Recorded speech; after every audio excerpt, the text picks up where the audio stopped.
High, তো তোমরা তো আমার দাদার বিয়ের সব ভিডিও দেখেই নিয়েছো। এবার তোমাদের সাথে শেয়ার করব আমার দাদার রিসেপশনে কি কি মেনু ছিল আর আমি কি কি খেয়েছিলাম। আর এটা হচ্ছে রিসেপশনের দুপুরবেলাটা।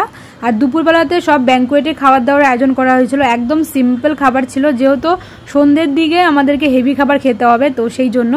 আর ওখানেই সব ভাত কাপড়ের রিচুয়ালসগুলো হয়েছিল।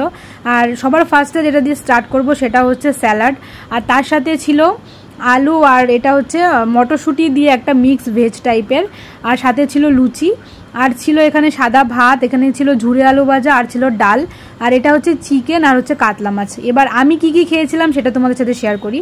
তো সবার ফার্স্টেই আমি স্টার্ট করেছিলাম স্যালাড দিয়ে। আমি না বিয়ে বাড়িতে গেলে মানে সব কিছু খাই না, যেটা আমার সব থেকে বেশি ভালো লাগে সেটাই একমাত্র খাই। তো আমি স্যালাড নিয়ে সাথে নিয়েছিলাম সাদা ভাত, আর ডিরেক্ট চলে গেছিলাম একদম চিকেনে। পুরো ভাত আমি চিকেন দিয়ে শেষ করে দিয়েছি।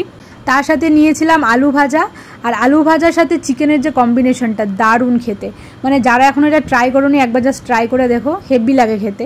আমি চিকেন আর আলু ভাজা দিয়ে পুরো ভাত কমপ্লিট করেছিলাম, কারণ যেহেতু আবার রাতের দিকে রিসেপশন আছে তো ওখানেও খেতে হবে। আর লাস্টে চাটনি, পাঁপড়, মিষ্টি এইসবও ছিল। তো আমি এত কিছু আর খাইনি, আমি জাস্ট চিকেন, আলু ভাজা, ভাত আর স্যালাড, তো এটাই আমার সব থেকে মানে ভালো লেগেছিলো, তো এটা দিয়েই খেয়েছি। তো ভিডিওটা তোমাদের কেমন লাগলো, আর বিয়ে বাড়িতে গিয়ে কে কী খাও আমাকে জাস্ট কমেন্ট করে জানাও।